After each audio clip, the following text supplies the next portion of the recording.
everybody. Hey guys, this is Zona, and I'm from Eat Your Feelings. I'm Lindsey from Legacy Brand Photography. And together we are doing a Vlogmas video for Gather and Flourish TV. Hi guys. It's true. So we actually were asked to do a video on our top 3 Christmas movies and one Christmas movie that we would get rid of, which I'm pretty sure my opinion is going to be very unpopular. Mine will too.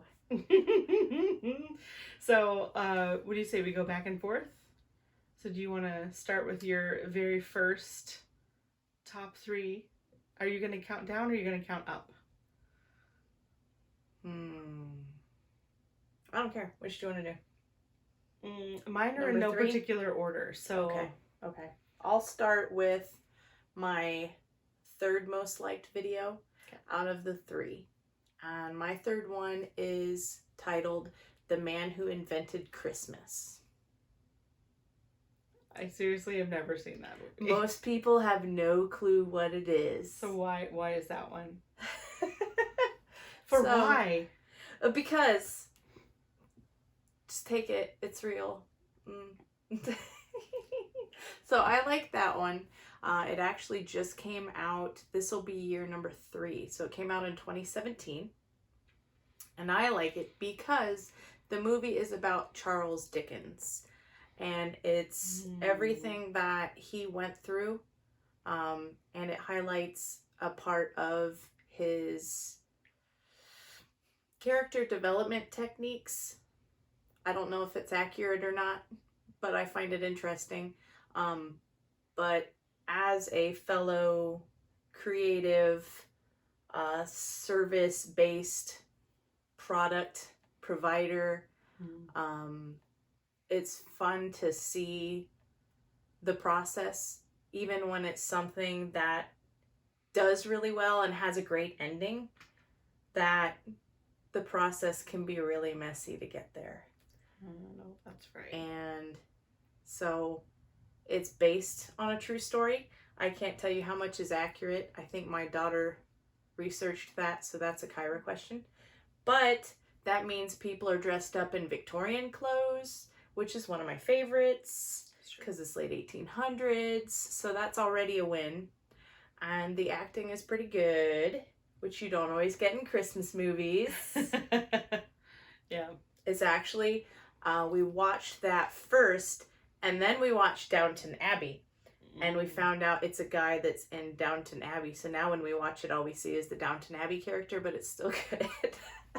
So, spoiler alert. Yeah, spoiler alert. The guy that plays Charles Dickens is Matthew from Downton Abbey.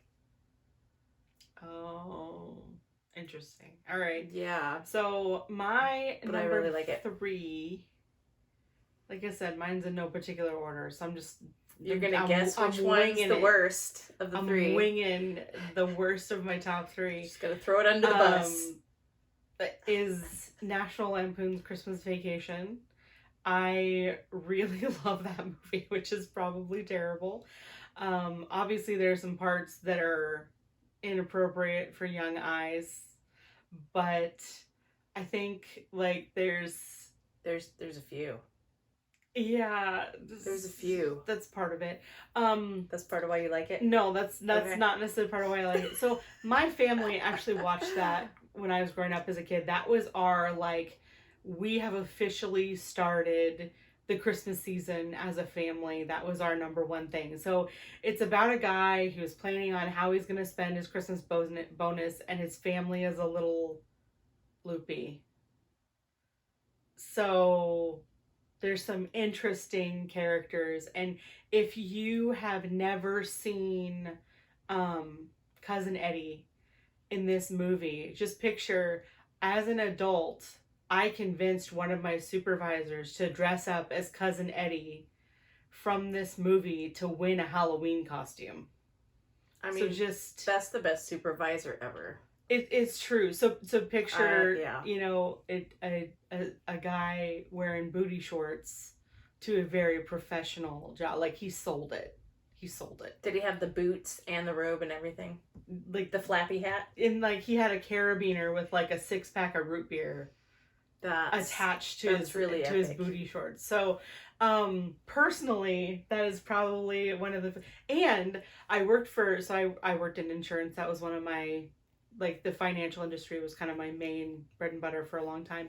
And one of the places that I worked actually rented out an entire theater and brought back National Lampoon's Christmas Vacation, and we got to see it in the theater together as a team. That's fun. It was really cool. See, my husband lived in an area where actually one of their theaters was like a dollar theater, and it would play like either, I don't know if they did Christmas movies during Christmas, but they had like movies that you really liked from 5-10 years ago. Right.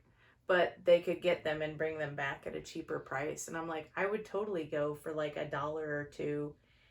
It's kind of like when we were kids and there's certain movies that play on all 8 channels that you get, and you even own the movie, but since it's playing on the TV, you still watch it, even though they edit it and there's commercials. It's true.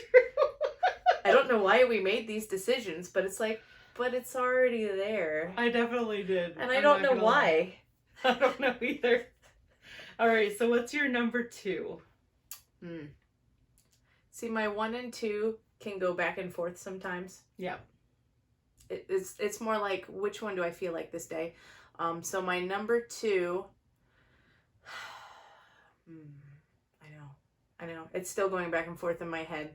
So that's how close these are as a tie for me. In no particular order. No, Number 2. Sometimes it just depends. One's number first for other reasons. So my number 2, I guess, overall maybe, is Elf. Oh, I do like Elf. I really like Elf. It's definitely my favorite Will Ferrell movie because it's one of the few that's the most child appropriate.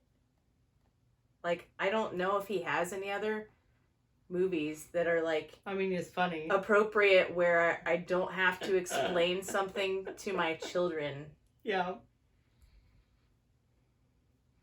Okay, drugs or alcohol based or otherwise. Yeah, I mean, yeah, you can't think of any others, right? I really can't. There's maybe some SNL bits that wouldn't be as questionable as some of the movies that you could point out. Like the more cowbell. Yeah, that one. That one's my favorite. Or the cheerleaders. Oh yeah, that was Spartan cheerleaders. That one was pretty great. From SNL. That one was really great. So that's what I remember him from. Mm-hmm. But Elf is something that my whole family can watch. Like, one of the most questionable things was when he gets the gift for someone special, because it says a gift for someone special, and it's a woman's baby doll lingerie top for his dad. Spoiler, sorry if you haven't seen it. That's like the most questionable thing in the whole movie. But if you're really that naive, yeah, he's really you would naive. Legitimately be like, oh, this is what I should get. It's what it says. Right. And it has stop motion animation in it. Mm-hmm. I did last week watch kind of like the how it became a movie on that movie and another one. But they were saying how that was one of the main inspirations was Rudolph and the stop motion animation. And the creator wanted something, one, that ties family closer together, even when the relationships start out bad, which is another reason I like it, is it's like they have a rocky start. He's really optimistic. And in the end, like, they will all at least admit that there's some issues, but we can work past them because that's what family does. Yeah. So that's another reason I like it. But I really do like the nostalgic stop motion anime with the narwhal coming out of the water. And my kids will quote it all year. So they'll be like going outside and we'll be like, bye Liam, hope you find your dad. So I have to tell you, I walked out of work yesterday and was like, bye Joy, hope you find your dad. And she was like, yeah, that's great. And my boss was like, what is that? She's like, so she literally asked my coworker, did you lose your dad? That's awesome. Like, no. Right. So That was a pretty great moment that literally happened yesterday. That's great. And another thing is it's like quality time's one of my big love languages. Mm-hmm. So, like, I get as excited as he does on occasion, not in front of a lot of people. It's more like in front of like 1 or 2 people. Right. So, like, if I miss Matt, who's my husband, if you guys don't know for some reason, I haven't obviously talked to you in person because everybody that's talked to me knows. Basically your family now. I talk to him all the time. It's fine. So if I miss him enough, I'll be on the phone and I'll be like, oh my gosh, I'm just so excited. And I'm like, I painted a butterfly, which is like another line from it. And I'm like, I just want to talk to you on the phone. I just miss you and I don't have anything else to talk about. But you're not here. So it's like you're here, but you're not. But this is what I have. What are you doing? Oh, you're busy. Okay. I'm not. So I'll just do this. Oh, you get back. That's terrible. All right. So my number 2. So quotable lines. Yeah, Funny. definitely stop motion. Family appropriate. Yeah. Has a timeless feel to it. Of course. Go ahead. My number 2 is definitely A Year Without a Santa Claus. I have no idea when it came out. I know that we've always watched it ever since I was very, very little. You know, it's in the same vein as like the Rudolph and Frosty the Snowman and stuff like that. But it has Heat Miser, Cold Miser, and it has like Santa disappears. That's a big deal. And you have the Island of Misfit Toys. And I don't know, like I loved the music in that movie. My sister and I would act parts of the scenes out. I'm not even gonna lie. And I usually had to be Santa Claus because she was a little bit younger than me, so it would make more sense. And yeah, so I love that movie. I think it's really great. I think it's well written. I like even kind of how they tie together the different pieces of it, because it isn't just from like one part of Santa Claus's life. But yeah, it's just good family, clean. You don't have to worry about small eyes seeing things in this movie. Right. Which, you know, that's good. You need feel good stuff, especially this year, because feel good stuff has been in short supply, y'all. People need visual hugs since we can't have physical hugs. Yes, and it probably would never make it on to a Hallmark movie channel network. That's okay. All right, so that's another conversation. All right, so before we get to our first ones that are our top ones, you should tell us the Christmas movie that you would get rid of. Why? Because you already tapped into it a little bit. It's fine. It's gross. So here's the opinion that's probably going to make me more unpopular than the ones that I picked for the top. But by the way, I didn't know the title of the one you were talking about. So I'm like, I don't even know if I've seen that Christmas movie. Mm-hmm. But then you said Heat Miser, and I'm like, oh, I know what that is. I loved that movie. Right. So. But we didn't have it growing up, and I don't remember it being on as many channels. No. So... We had an actual like VHS. We didn't have a copy. But if I watched it all the time when I was little, I'd like it. So we do watch that one too, but we don't watch it on repeat as much as the other ones that we have. I know. My glasses, I'm like, stay up there. Okay. Nerd problems is fine. So you're one that you would get rid of. Yeah. So I can't pick one. So just one. You can only get rid of one. So my one is a whole channel. Oh jeez. I greatly dislike the Christmas Hallmark movies. I very we're gonna get nasty comments being like, "That's my favorite thing." I understand they make people feel better. I guess that's great for you, but I don't know which part of me it is, but. Like, I can't process it in my head because I'm like, I'm a huge romantic in my head. She is, guys. Like, if you know her, she is a huge romantic. I do. Victoria. I like flowy things. I love roses. The whole thing. I like all kinds of buying things gifts like for people. Tying them with fancy bows. Handwritten, pretty script, calligraphy, all kinds of things.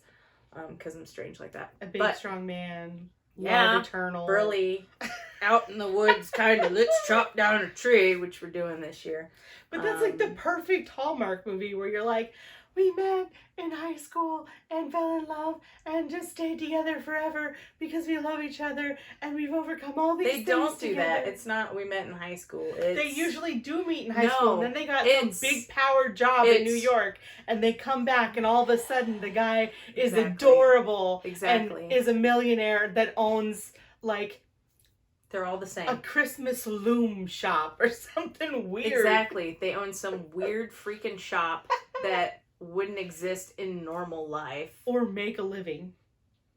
They're always just some randomly striking good-looking guy who I didn't notice when I was here / in high school / worked with / like we can roll the dice depending on which Hallmark movie it is.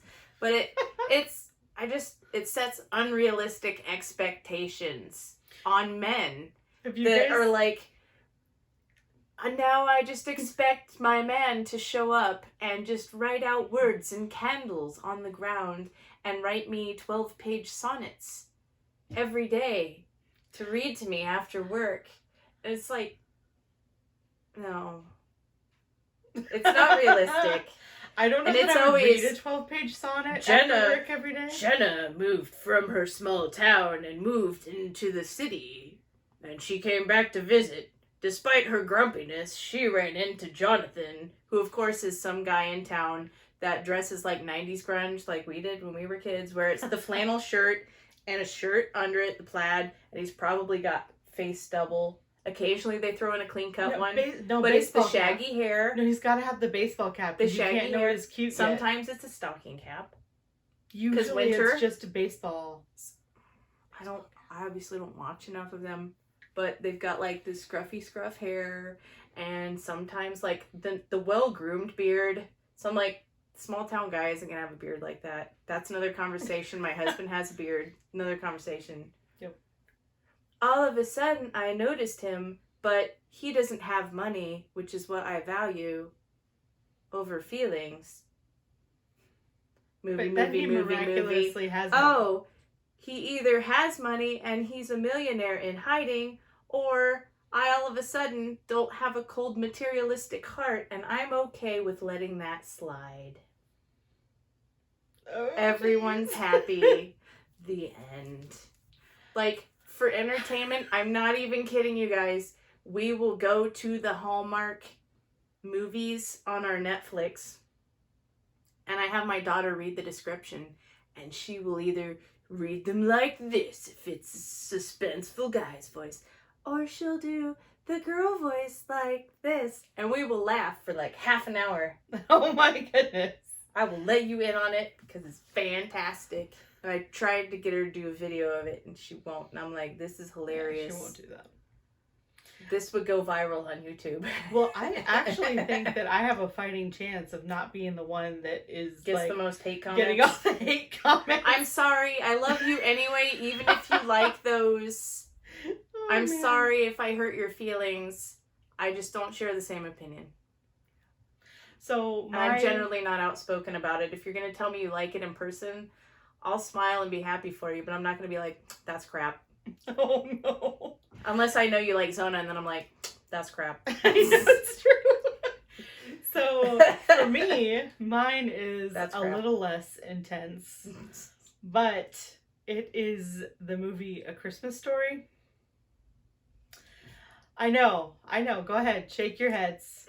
Hit the dislike if you dislike this video. That's fine. But, don't just because of her. Just write that Zona, Zona, is wrong. Zona is wrong. In the comments. It's alright. We'll take Zona is wrong in the comments. I don't care.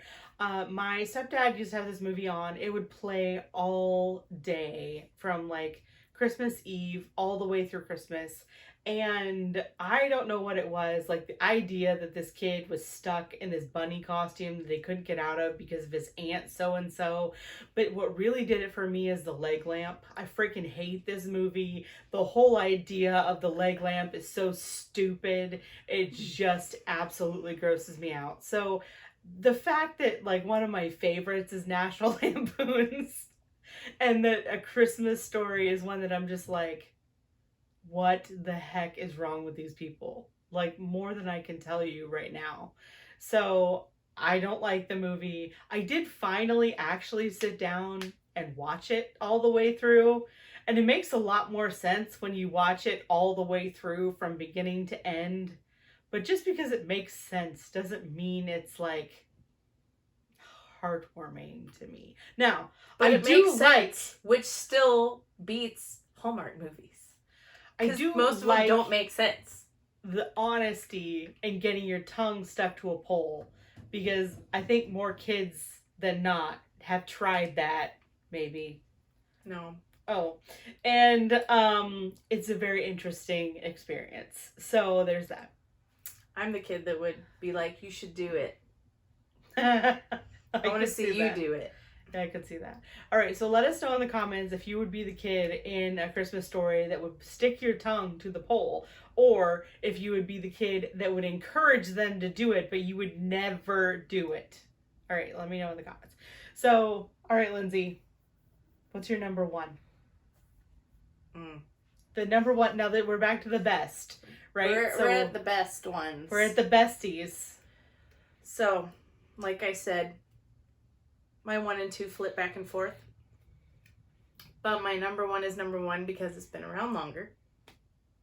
And my number one is A Christmas Story. Oh, geez. Now, the leg lamp is my least favorite part. It is my least favorite part. Especially the line where he's like, they plugged the movie in and the kid said it lights up like electric sex. He says that in the movie. I don't know if you noticed. The line makes me the most uncomfortable out of every line in the movie. Mm-hmm. But there's a lot of lines in National Lampoons that makes me very uncomfortable. Honestly, I just fast forward them like a 5-year-old. I'm cool with that. So there's that. That's what I do. So I, on the other hand, would only get to watch it a couple times a year. If I could find it on repeat, I still didn't get to watch it all day. And I had family members that hated the movie. And we got together with them on Christmas Eve. So Christmas Eve was forced football. Oh, which yeah. I don't like sports.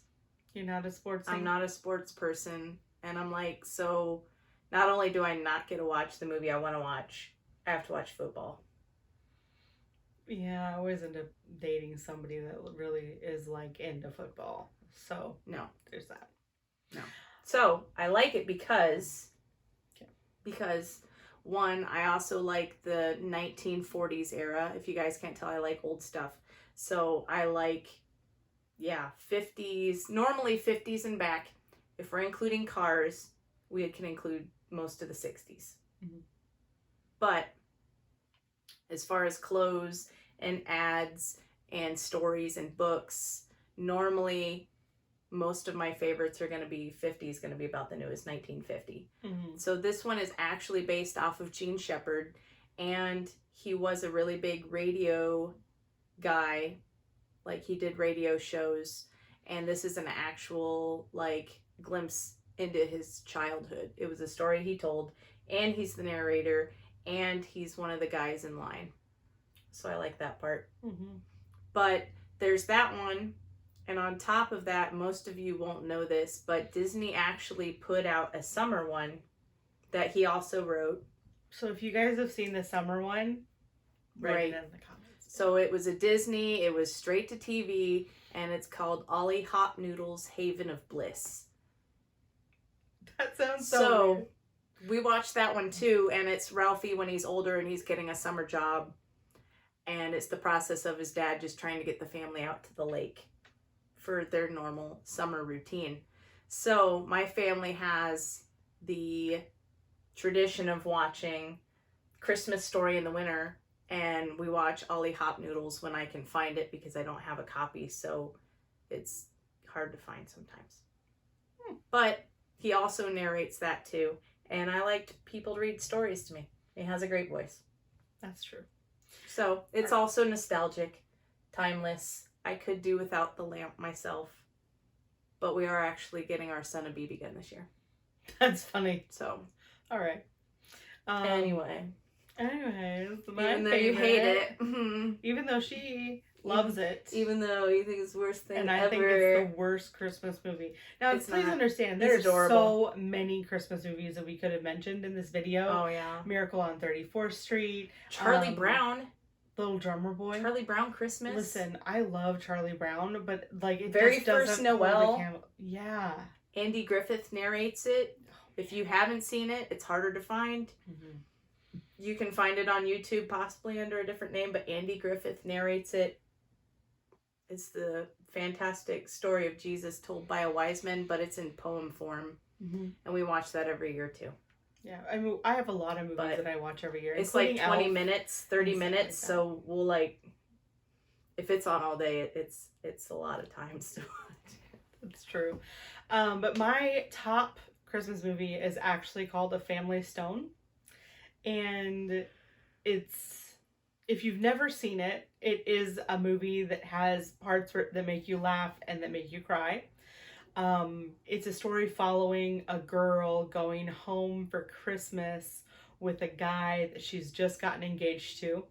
And she's really uptight and she's trying to be like super professional and talk about like these different accomplishments, and she's like insecure and the family can tell that she's insecure, and the guy is like, I need this woman in my life because everything else in my life is chaos and crazy, and everything kind of flips on its ear, and it's just how this family walks forward when things throw them curves and when life doesn't go as expected. And it came out the first Christmas that I spent alone across the country, from my family and away from pretty much everyone I'd ever known my whole life.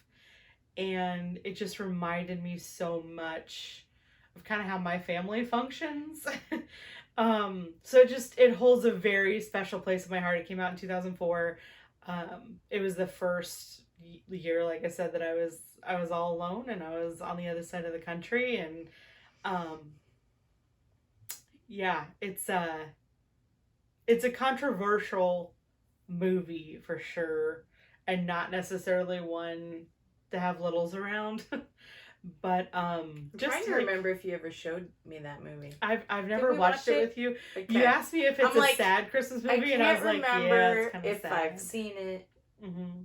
If she did, she showed it to me once, and then it wasn't memorable. So I'm gonna hope that it's. No, we've never. I haven't seen it. No, we've never watched it together. If you watched it, you watched it separate. I have a lot of not memorable Christmas movies. Hallmark. Jeez. But for me, it really was like the year before we had lost my grandma, and we lost my grandma right around Thanksgiving. So when you lose a family member right around the holidays, that first holiday, you're just kind of in zombie land. Like you're not functioning to do a regular traditional thing or whatever. And this one just kind of became one of my traditions that I do by myself. I actually went to the movie theater like to watch it by myself. I cried the whole time. I was like, I am blubbering like an idiot, but there are really funny parts. It's a kind of coming of age movie. It has Sarah Jessica Parker in it, has Luke Wilson in it. It has like so many big names. It has, who's the guy who played the coach in Coach? Oh man. Something Fry? No. Doesn't his first or last name start with an H? Yes. Anyways, it has Diane Keaton in it. It has Rachel. Wait, what's her name? It's the girl from The Notebook. Who's that? You're looking at me like, you watch all the romance movies? I don't watch them. Anyways, it's a girl really from good... Notebook. It's the girl from The Notebook. It's the girl. You know if you know, and you might know. But anyways, I love that movie. If you watch that movie, let me know. If you love that movie, oh my gosh, definitely tag me and let me know if you love that movie. Because almost every person I'm like, have you seen this movie? And they're like, no. And then like if they do watch it, they're like, it was sad. And I'm like, Christmas isn't always fun for everybody. It doesn't always have just really great Right. traditions and stuff like But that. most people aren't like, doesn't you know mean that I don't love I wouldn't Christmas. go to the movies and be sad. Sometimes you gotta process it out so you don't cry in the midst of like family gatherings with Uncle Eddie. Cool. That's where I'd be like, it's not my family. It's entertaining. I don't have any repercussions from this. All right. These are all your consequences. These were ours, guys. If you have your own opinion, go ahead and let us know what your top 3 Christmas movies would be. And the one that you would throw out. Also, make sure that you get involved in the giveaway that we have going on from Gather and Flourish TV, which is the $20 giveaway. All the details will be in the description below. And let us know if there's anything else you'd like to see for Vlogmas. And like and follow all the people, all our collab. Yeah. It doesn't sound right when it comes out of your mouth, but that's what it is. Collab. Is it because I didn't say it fast enough? Yeah. Collab. There people. Collaboration. True. Unity of services / businesses / people. All the peoples. All right, guys. We will see you tomorrow, and you have a very Merry Christmas. All I can think of is when I was in the kids choir, and every year at the end they'd make you go, Merry Christmas, and Happy New Year. I'm like, the song sucks. Oh. It's that or We Wish You a Merry Christmas. I also don't like singing that one. So don't ask me. And don't ask her for figgy pudding. No, but I would like to try it. So if you make it, I'll think about it. She does eat your feelings, guys. Maybe she should make it. If you guys have any food suggested videos, let me know. Write down in the comments if you want to see Zona make figgy pudding. All right, guys. We will see you tomorrow, and you have a good night. Bye, guys.